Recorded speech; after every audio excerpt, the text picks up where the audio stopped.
Hello students, welcome back. In today's lecture, we're going to discuss blood collection. In order to collect blood, we must start with an organism. And so we're going to use a human here. And for the purpose of our discussion, we're going to use a syringe to collect the blood. So let's represent that here. And so here we have a syringe. And we'll use the syringe to extract the blood from the individual. Now we've placed the blood into the syringe. Next, we'll remove the blood from the syringe and place it into a tube, or two different tubes. One tube will have within it an agent that prevents blood clotting, and the other tube will not have this agent. Let's represent the tube that has the clot blocking agent first. Shown here is a tube that contains our clot blocking agent.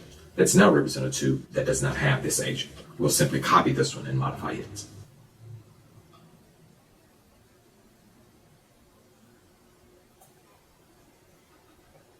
Now we have both of our tubes. Shown on the top is a tube with the clot blocking agent, and on the bottom is a tube without the clot blocking agent. So next, we'll transfer the blood to both of these tubes.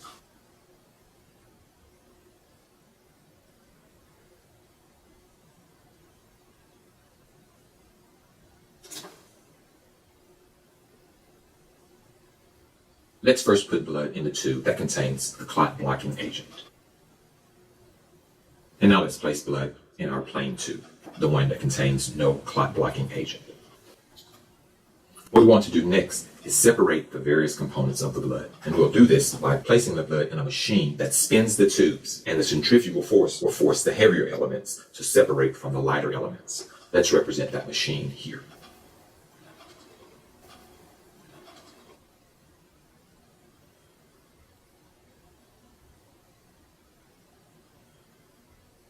Shown here is the machine that we will use to spin the tube. For now, we'll just call this the tube spinner. So what we'll do is place both tubes in the tube spinner and spin the blood. Let's indicate that here.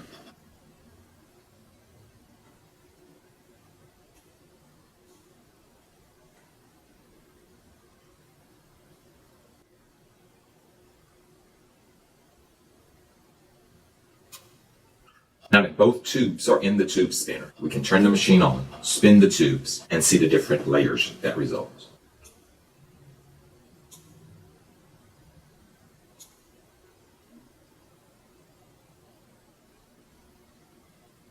Now we're going to represent what's in the tubes after we've spun them. Let's start first with the tube that contains the clot blocking agent. We're going to have 3 layers here.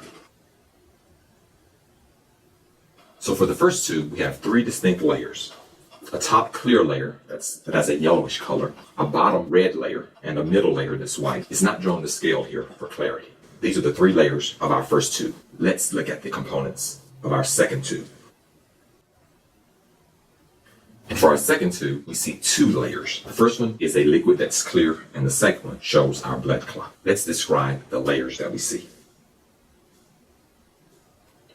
So in our first tube, this top layer is a liquid. So let's just indicate here that it is a liquid. We'll name it later. Our bottom layer is going to be our red blood cells. And so I'm going to abbreviate this RBCs. And the middle layer, the middle white layer, contains our white blood cells and our platelets, the WBCs and the platelets.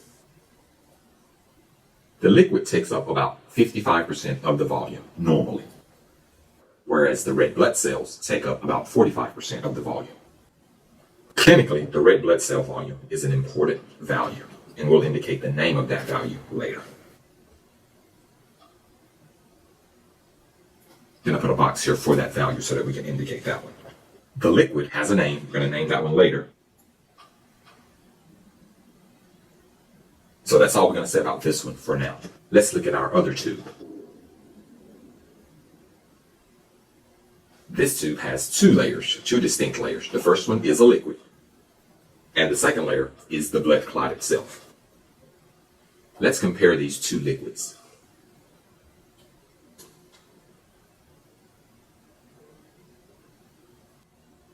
In our first tube, because we use an agent that prevents blood clotting, the clotting factors are still present within the liquid. So we're going to indicate those here, the pre-fiber segments. In the second tube, we didn't use a clot blocking agent. Consequently, all of the clotting agents have been consumed to create the clot, and none are found within the liquid. So let's indicate those fibers here.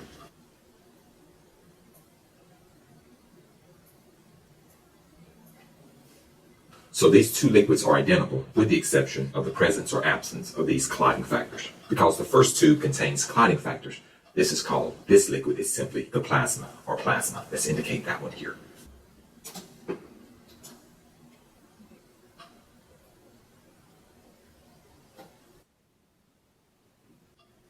Because the liquid in the second tube contains no clotting factors, we call this serum. So serum is simply plasma without clotting factors. Let's indicate that one here. So I'm going to place here serum is just plasma without clotting factors.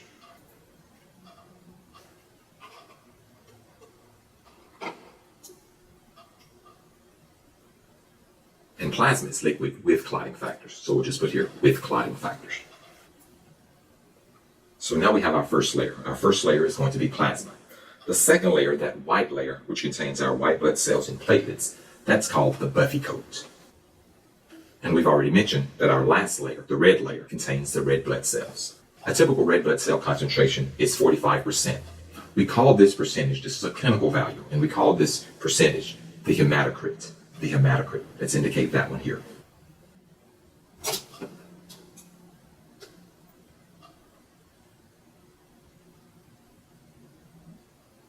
Let's next give the name of the machine, the tube spinner. This device is known as a centrifuge. Let's indicate that one here.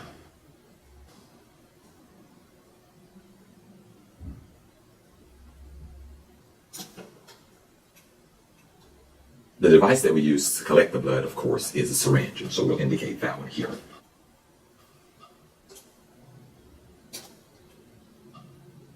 I need to make a distinction here. Shown here are three different layers, three distinct components of the blood: the plasma, the buffy coat, and the red blood cells. These are all parts of the blood. And shown here as well, we have the serum and the clot, parts of the blood. Blood parts are distinguished from blood that has all the components. We call that blood whole blood. And so when we collect blood from an individual, what we're collecting is whole blood. But when you give blood to an individual, it can be whole blood, or it can be just red blood cells, or it can be just plasma. So let's indicate whole blood here.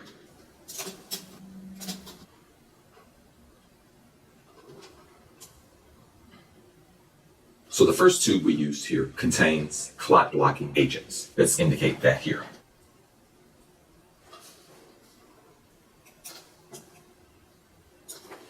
And shown here is our tube without the clot blocker.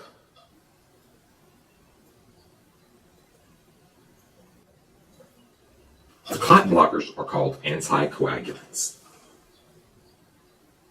Three common anticoagulants are heparin, EDTA, and sodium citrate. Let's indicate those here.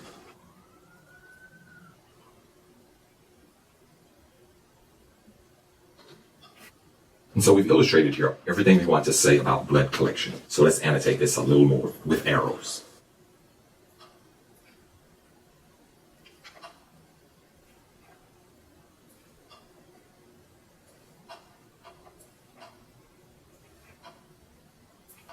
Let's briefly summarize what's taking place here.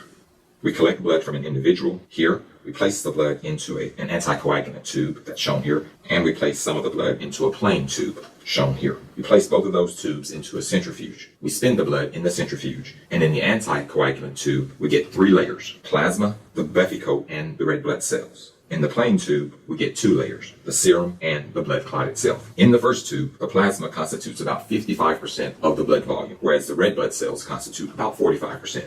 This number is known as the hematocrit. The plasma still contains its clotting factors because of the anticoagulants. However, the serum does not contain clotting factors because they've been consumed in the clot. And so this is the one difference between serum and plasma. Serum contains no clotting factors. Serum can be thought of as plasma without the clotting factors. Each of these is a part of the blood. The blood that contains all of the components is known as whole blood.